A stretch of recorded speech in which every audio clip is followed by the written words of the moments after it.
కూటమి ముఖ్య నేతల ముఖ్య సమావేశానికి అధ్యక్షత వహించినటువంటి పెద్దలు, గౌరవనీయులు, పూజ్యులు స్వర్గీయ మోరారెడ్డి గారి వంశాంకురం మన ప్రియతమ శాసనసభ్యులు రామకృష్ణారెడ్డి గారికి, ఈ ఎన్నికల నిమిత్తం అనపర్తి నియోజకవర్గానికి పరిశీలకులుగా విచ్చేసినటువంటి పెద్దలు, గౌరవనీయులు, రాష్ట్ర తెలుగుదేశం పార్టీ కార్యనిర్వాహక కార్యదర్శి మంచాల రామకృష్ణ గారు, అనపర్తి నియోజకవర్గం బీజేపీ రాజు గారు, అనపర్తి నియోజకవర్గం జనసేన నాయుడు గారు, ఎమ్మెల్యే గారు బ్యాక్ ఆఫీస్ నుండి పనిచేస్తున్నటువంటి మన టెక్నికల్ హీరోస్ విజయ్ గారు అండ్ నాని గారు, అలాగే మీ అందరికీ శిరస్సు ఉంచి పాదాభివందనం చేస్తూ, ఎమ్మెల్యే గారి ఇంట్లో పెళ్లి జరుగుతుంది కాబట్టి అనపర్తి అంతా పెళ్ళే. ఈ ఎలక్షన్ కూడా అనపర్తి నియోజకవర్గానికి ఒక పెళ్లి లాంటిది. కాబట్టి రాజశేఖర్, ఆయన పేరు రాజశేఖరం, రాజశేఖర్ కాదు, రాజశేఖరం, పేరాబత్తుల రాజశేఖరం.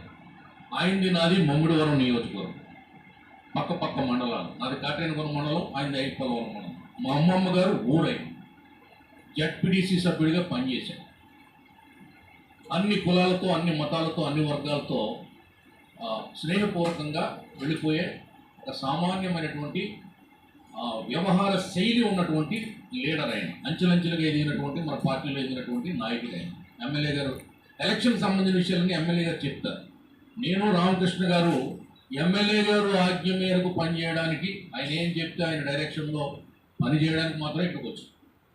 కాబట్టి ఆయన మాకు ఇచ్చిన గైడెన్స్ మేము ఫాలో అవుతాం. దాని గురించి నేను ఇప్పుడు ఎన్నికల గురించి మాట్లాడకుండా క్యాండిడేట్ గురించి మా ఏరియా అభ్యర్థి కాబట్టి రెండు విషయాలు మీకు ఆయన గురించి ఎక్కువ తెలియదు కాబట్టి రెండు విషయాలు ఎమ్మెల్యే గారు పర్మిషన్తో చెప్తున్నాను. ఆయన గతంలో జడ్పీడీసీగా ఎన్నికైనప్పుడు, జిల్లా పరిషత్ చైర్మన్ రేసులో ఉన్నప్పుడు ఆయన్ని పక్కన పెట్టి సీనియర్ నాయకులైనటువంటి నామన రాంబాబు గారిని, గన్నవరం గన్నవరం నియోజకవర్గానికి చెందినటువంటి నామన రాంబాబు గారికి జిల్లా పరిషత్ చైర్మన్ పదవి ఇవ్వడం జరిగింది. అప్పుడు ఆయన కన్నీళ్ళు పెట్టుకున్నాడు రాజశేఖరం గారు. అంటే ఒక కార్యకర్త ఒక భావోద్వేగానికి గురై కన్నీరు పెట్టినప్పుడు అతనిలో పార్టీ పట్ల వ్యతిరేకత పుట్టలేదు, ఇంకా అభిమానం పుట్టింది, అంకితభావం పుట్టింది, క్రమశిక్షణ పుట్టింది, పట్టుదల పుట్టింది.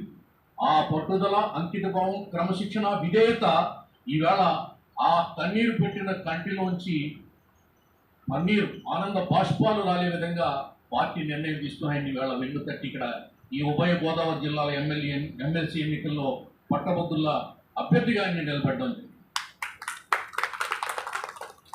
కాబట్టి ఎస్సీ, బీసీలు, అందరూ, కాపులు, ఓసీలు అందరూ కూడా ఈవేళ ఆయన్ని గెలిపించుకుంటే మన ఎమ్మెల్యే గారితో పాటు ఆయన ఒక సోదరుడు లాగా, ఎమ్మెల్యే గారికి తమ్ముడు లాగా, రాముడికి లక్ష్మణుడు లాగా ఈ నియోజకవర్గానికి ఎమ్మెల్సీ అయిన తర్వాత ఎంతో కొంత సహాయపడతాడని నేను ఆయన తరపున మీ అందరికీ చిన్న విన్నపం చేస్తూ ప్రార్థిస్తున్నాను. కాబట్టి దయచేసి ఆయన్ని అఖండ మెజార్టీతో గెలిపించండి. మనం అధికారంలో లేనప్పుడు 3 ఎమ్మెల్సీ ఎన్నికలు జరిగినప్పుడు నన్ను పెద్దిరెడ్డి నియోజకవర్గమైనటువంటి పొంగనూరుకి ఇన్ఛార్జ్గా వేయడం జరిగింది. శ్రీకాంత్ గారు అభ్యర్థి.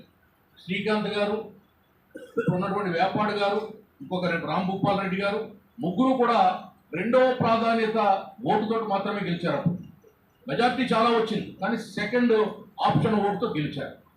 ఇప్పుడు మనం మొదటి ప్రాధాన్యత ఓటుతో నెగ్గి తీరాలి.